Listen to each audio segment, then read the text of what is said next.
반갑습니다. 모두 건강히 한 주 잘 지내셨나요? 날씨가 많이 춥죠? 이제 진짜 겨울이 다가오구나 하는 걸 느끼는 것 같습니다. 지금 여행 가신 분들도 있고 또 한국 방문 중인 분도 계신데 또 그렇게 빈자리를 우리 또 새로운 분들이 오셔서 함께 예배드려서 참 감사하고 좋습니다. 주님의 은혜가 있는 이 시간, 또 성도의 교제가 있는 우리 교회가 되기를 소망해 봅니다. 오늘도 지난 시간에 이어서 율법 이야기를 합니다. 그리고 하나님의 의에 대한 이야기도 함께 나눕니다. 소망하는 것은 아마 이 로마서가 끝날 때쯤에는 모든 성도들이 율법에 대한 어떤 새로운 이해와 생각이 조금 더 정립되고 달라졌으면 하는 바람을 가져봅니다. 더불어서 로마서에 대한 부담감도 조금 없어지는, 사라지는 그런 기회도 되었으면 하는 바람도 같이 가집니다.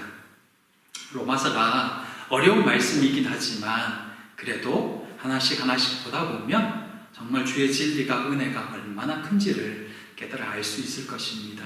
그런 시간이 있기를 정말 소망해 봅니다.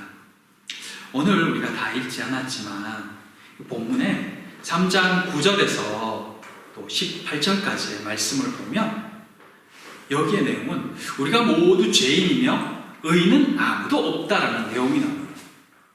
인간의 상태를 아주 신랄하게 고발하고 있는데 보면 잠깐 읽자면 이렇게 되어 있습니다. 인간이 어떤 상태냐? 그들의 목구멍은 열린 무덤이다 라고 표현합니다. 그 혀에는 소금이 가득하고 그 입술에는 독사의 혀가 있다고 표현합니다. 그 발은 피 흘리는데 굉장히 빠르다고 표현합니다. 한마디로 온 육체가 죄악으로 가득 차 있다는 것입니다. 스스로 의로운 척하고 거룩한 척하지만 실제로 인간의 본성은 거의 죄로 똘똘 뭉쳐있다. 그게 인간이다. 이런 이야기를 9절에서 18절까지 하는 것입니다.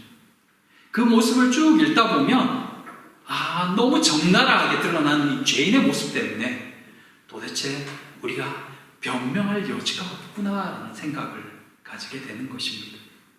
그래서 어떤 인간도 죄 없는 인간은 없다라고 그렇게 결론을 내립니다. 이런 상태의 사람에게, 인간에게 과연 그 어떤 소망이 있는가? 오늘 본문은 그것에 대해 이야기를 해줍니다. 오늘 이 말씀을 통해서 우리에게 주어진 은혜와 또 율법에 대해 함께 생각해 보며 우리의 신앙을 다시 한번 점검하고 다짐하는 이 시간 되기를 바랍니다. 10절, 18절에는 우리가 읽었듯이 잠시 보았듯이 하나님을 떠난 타락한 인간의 구체적인 모습이 언급됩니다. 그리고 19절에는 다시 이어서 율법 이야기가 나옵니다. 하나님께서 인간에게 율법을 주신 이유가 무엇일까요? 여러분, 율법하면, 구약시대의 그 율법하면 어떤 것들이 떠오릅니까? 이걸 한마디로 쉽게 표현하면 율법은 사람이 이렇게 살아야 완전해진다. 사람이 이렇게 살아야 완전해진다라는 하나님의 규범이 바로 율법입니다. 그래서 율법을 다 지켜 행하면 구원을 얻는다까지 표현을 하죠, 성경. 완전해지는 것이 그렇다면 우리에게 왜 필요할까요? 우리가 왜 완전해져야 할까요? 하나님이 완전하시기 때문입니다. 완전해진다는 의미는 죄가 없다는 뜻이죠. 하나님과 함께 살려면 죄가 없는 의로운 상태여야 된다는 것입니다. 아담이 죄를 범함으로 에덴 동산에서 쫓겨났죠. 왜 쫓겨났을까요? 그는 죄를 범함으로 의로우신 거룩하신 하나님께 가까이 갈 수 없는, 아니, 가까이 가면 죄로 인해 이미 오염되었기 때문에 제거되어질 수밖에 없는 것입니다. 그래서 하나님께서 물론 죄를 지었기 때문에 쫓아내는 것도 있지만 그의 생명을 조금이라도 더 연장시켜 주시기 위해서 그곳에서 하나님께로부터 멀어지게 만든 것입니다. 에덴 동산은 하나님이 함께 하시는 동산이었기 때문입니다. 그렇게 쫓겨난 인간에게 다시 하나님과 가까이 할 수 있는, 함께 할 수 있는 길을 주셨는데 그것이 바로 의로워지는 율법입니다. 하나님의 법을 주셨다는 거예요. 이 법을 따라 살면 된다라고 말씀하시는 율법을 주신 것입니다. 하나님을 알지 못하는 이에게는 양심이라는 율법을 주셨습니다. 그래서 하나님을 아는 이도 모르는 이도 동일하게 율법을 받은 것입니다. 그러나 우리가 앞구절을 잠시 살펴보았듯이 단 한 명도 율법을 다 지켜서 의인이 되지는 못했습니다. 그런 그들에게 남겨진 것은 하나님의 진노였고 멸망이었습니다. 여기에 한 가지 의문스러운 것이 생겨납니다. 분명히 본문은, 오늘 성경 말씀은 의인은 없나니 하나도 없다라고 말씀하잖아요. 근데 여러분 혹시 성경에서 의인이라고 칭함받았던 인물이 누가 있는지 생각나십니까? 예. 여러 명이 떠오르죠. 가장 대표적인 인물 중에 하나는 노아가 있습니다. 노아를 가리켜서 의인이요 당대의 완전한 자라고 표현합니다. 이게 뭐지? 또 욥이 있습니다. 에스겔서 14장에 보면 의인 3명을 거론하는데 거기에 노아, 욥, 다니엘이 등장합니다. 그래도 의인이라고 지칭합니다. 근데 사실 이 본문에 나오는 다니엘은 우리가 알고 있는 그 다니엘은 아닙니다. 왜냐하면 에스겔서가 쓰여진 그 에스겔과 다니엘은 동시대 사람이거든요. 살아있는 사람에게 의인이라고 지칭하지는 않습니다. 이 다니엘은 아마도 구약 초기에 욥과 노아 시대쯤이나 그때쯤에 아마 의인으로 불려지는 한 사람이었을 것으로 이야기합니다.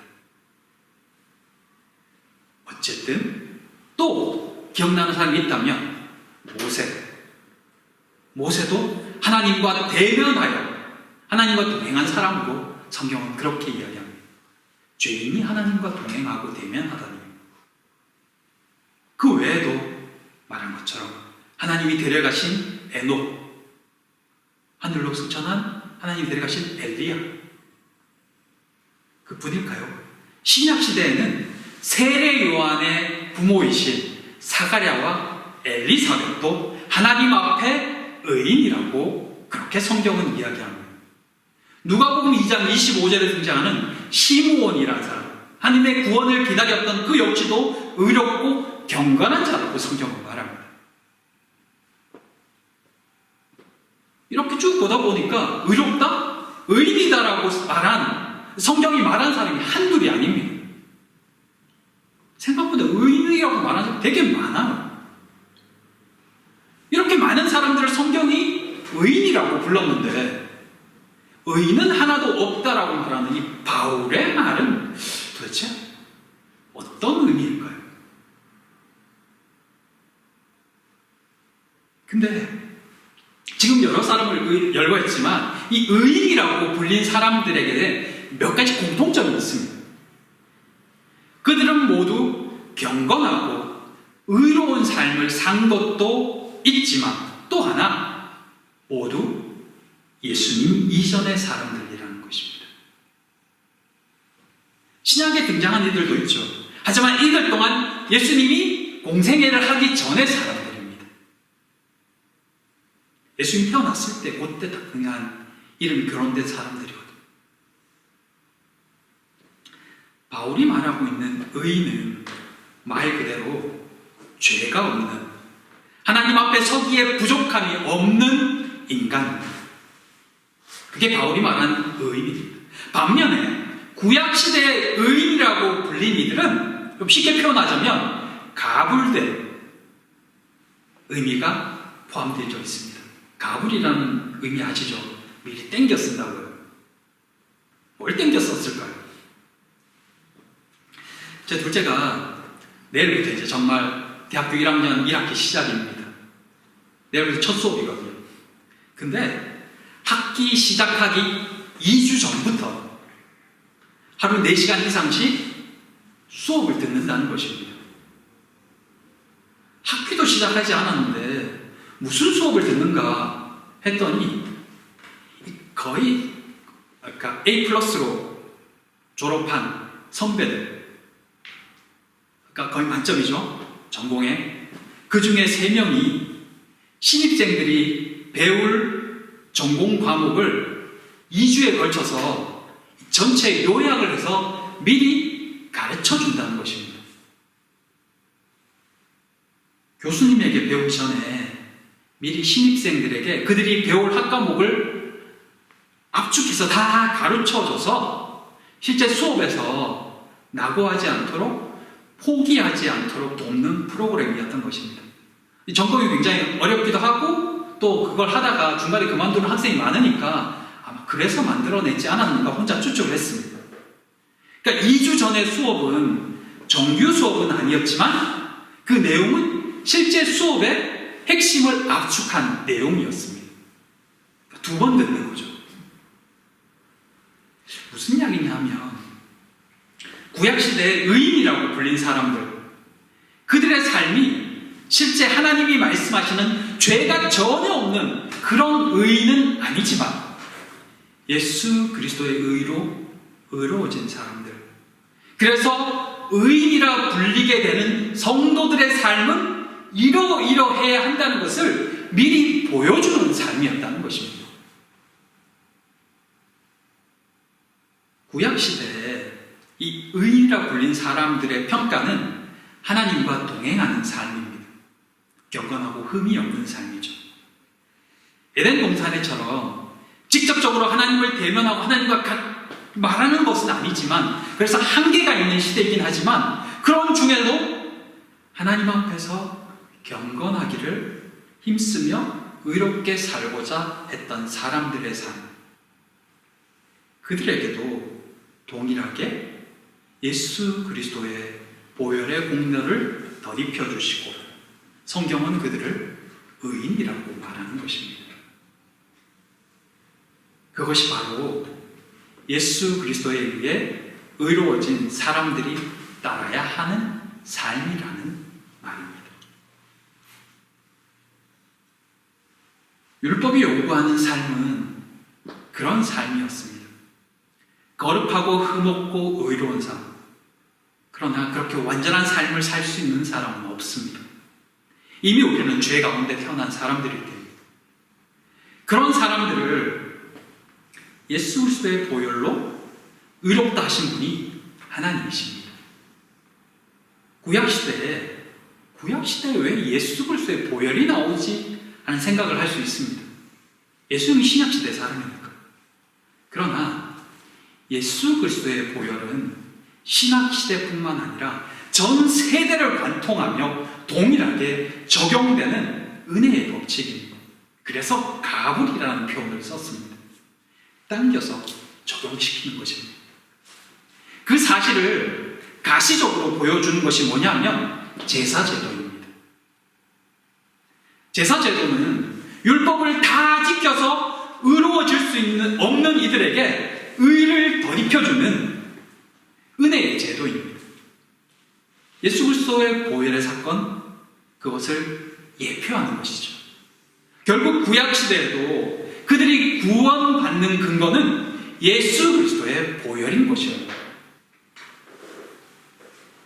21절에 이제는 율법에 하나님의 한 의가 나타났으니 율법과 선지자들의 증거를 받는 것이다. 이 본문에 등장하는 율법과 선지자는 구약 성경을 가리킬 때 쓰는 통상적인 표현입니다. 그러니까 그 하나님의 한 의, 제사제도 그리스도의 보혈에 관한 것은 이미 구약 성경에도 나타나 있다는 것입니다. 구약 성경에도 그리스도의 보혈에 관한 내용이 있는 것입니다. 실제적으로 즉각적으로 알고 있는 것은 이 제사제도예요. 그 외에도 여러 부분에서 이 그리스도의 보혈에 의해서 그리스도의 십자가 대속의 은혜로 구원받는 사실이 계속해서 암시되고 있다는 것입니다. 구약 시대를 살면서도 당대의 완전한 자, 의인으로 불릴 수 있었던 것은 바로 예수 그리스도로 인해 의로운 자가 되었으며 그에 합당한 자로서의 삶을 살았다는 의미인 것입니다. 죄가 없다가 아닙니다. 우리가 알다시피 그들도 화내고 실수하잖아요. 근데도 의인이라고 불리는 이유는 예수 그리스도의 보혈의 공로로 그들이 의로워졌고 또 그에 합당한 삶을 살고자 애썼다는 것입니다. 그렇다면 율법의 역할은 뭘까요? 율법을 다 못 지키잖아요. 뻔히 다 알잖아요. 그래서 제사제도를 주셨잖아요. 그럼 율법은 뭐냐? 율법은 바로 거울입니다. 우리가 죄인인 것을 보여주는 거울이 바로 율법입니다. 율법을 보면서 하나님의 주신 그 규정들을 보면서 우리의 죄가 무엇인지 우리가 정말 우리의 힘으로는 구원받을 수 없구나를 깨닫게 되는 것입니다. 그렇게 우리는 율법을 통해 하나님의 은혜밖에는 답이 없구나를 깨달아가는 것입니다. 우리가 뭘 한다고 해서 어떤 행위를 하고 뭘 지킨다고 해서 그게 우리를 구원으로 인도하지 않는 것을 깨닫는 겁니다.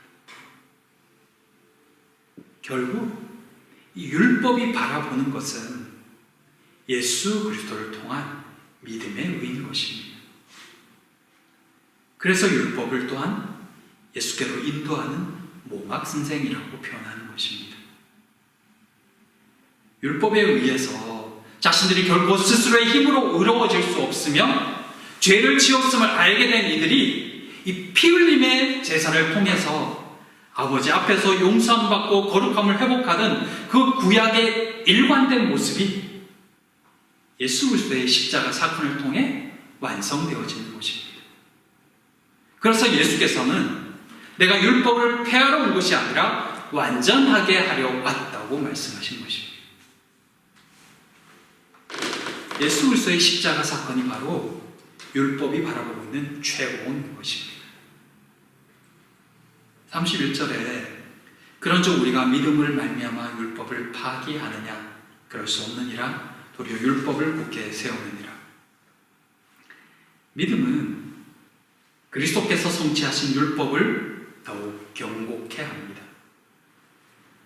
율법은 하나님의 의에 이르기 위해 주어졌지만 그러나 인간은 율법의 요구를 다 지켜 그 의로움을 다 이룰 수 없기에 결국은 율법을 통해 자신의 무능력함만을 깨닫습니다. 그런 인간의 한계를 뛰어넘어 율법이 요구하는 의를 다 완성하신 분이 예수 그리스도이십니다. 예수께서는 무죄한 몸으로 피의 제사를 드림으로 하나님의 의를 이루신 것입니다.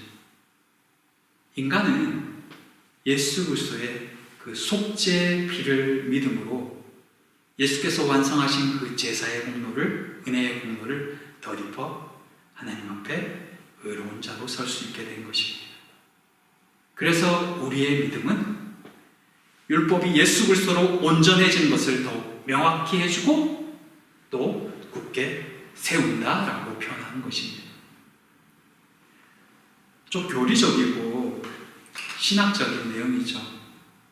네, 여러분, 그래서 하나님의 주신 이 말씀, 규례들, 구약시대로 말하면 율법이겠죠. 또 그 핵심으로 말하는 십계명, 여러 가지 법칙들, 그런 것들은 우리로 하여금 우리가 참 자랑할 게 없구나라는 것을 깨닫게 합니다. 우리의 연약함을 적나라하게 보여주기 때문입니다. 그리고 율법은 우리로 예수 그리스도께 감사케 합니다. 그런 우리를 보혈로 구원해 주셨기 때문에 말입니다.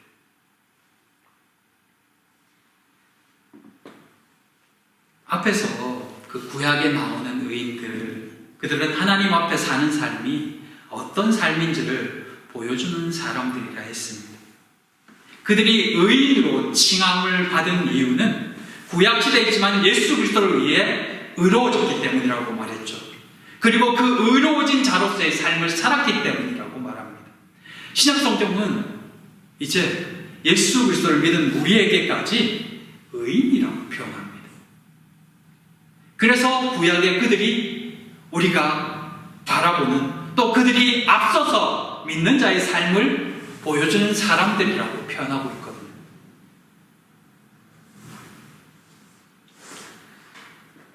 사랑하는 성도 여러분, 우리가 신앙생활 하다 보면 참 많은 것들을 보게 됩니다. 밖에서뿐만 아니라 교회에서도 연약한 자들을 보게 되고, 가끔은 나의 연약함도 봅니다. 그러면서 때로는 비교의식도 생기죠. 저 사람은 그리스도인인데 저거밖에 못 살까? 나는 이렇게 봉사하고 섬기는데 저 사람은 왜 저렇게 못 살지? 그래서 내가 좀 더 의롭지 않을까? 그렇지 않습니다. 하나님의 법을 갖다 대면 너도 나도 죄인입니다. 우리가 구원받는 것은 내 공로가 들어갈 수가 없습니다. 우리 가끔 믿음이라고 말하죠. 근데 그 믿음도 사실 내가 믿긴 하지만 그 믿음의 근본은 내가 아닙니다. 하나님이 믿게 해주셨기 때문에 믿음이라는 것을 가질 수 있었고, 그 믿음으로 섬기다 보니 하나님이 칭찬해 주시는 거거든요.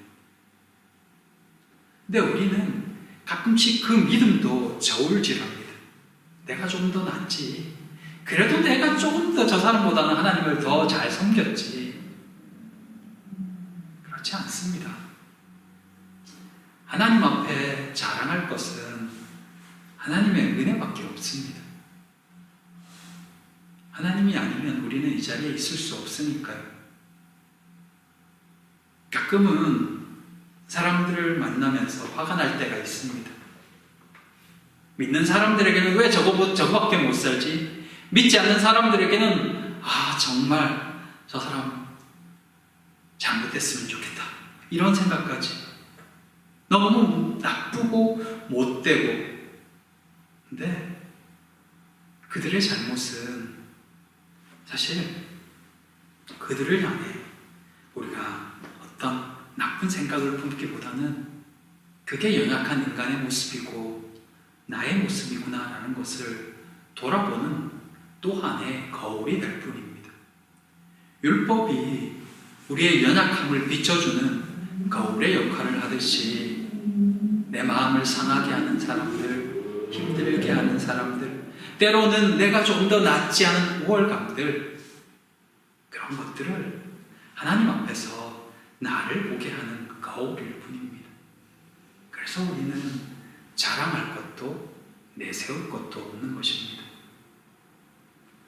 사랑하는 성도 여러분, 하나님께서 주신 은혜를 우리는 아멘으로 받았고, 하나님은 그 아멘으로 받은 것을 우리의 믿음이라고 칭찬하시며 구원의 은혜를 주셨습니다. 우리는 아멘으로 받은 그 은혜를 계속하며 유지하며 살아가는 것, 그게 신앙인의 삶입니다. 하나님이 주신 은혜를 놓치지 않기 위해 애쓰는 것, 그것이 우리가 할 수 있는 최선이라는 것입니다. 그러니 여러분, 나 같은 것을 의인이라고 말씀해 주신 그 주님의 은혜를 기억하며 오늘을 살아가는 모두가 되었으면 좋겠습니다. 하나님의 은혜를 자랑하고 하나님의 베풀어 주신 그 은혜를 감사하고 그러며 오늘을 살아가는 우리가 되기를 소망합니다. 누군가를 탓하기 이전에 나의 연약함을 돌아볼 수 있는, 그렇게 하나님 앞에 겸손한 자로 오늘을 살아가는 그런 모두가 되기를 진심으로 소망합니다. 우리 시간 잠깐 같이 기도했으면 좋겠습니다.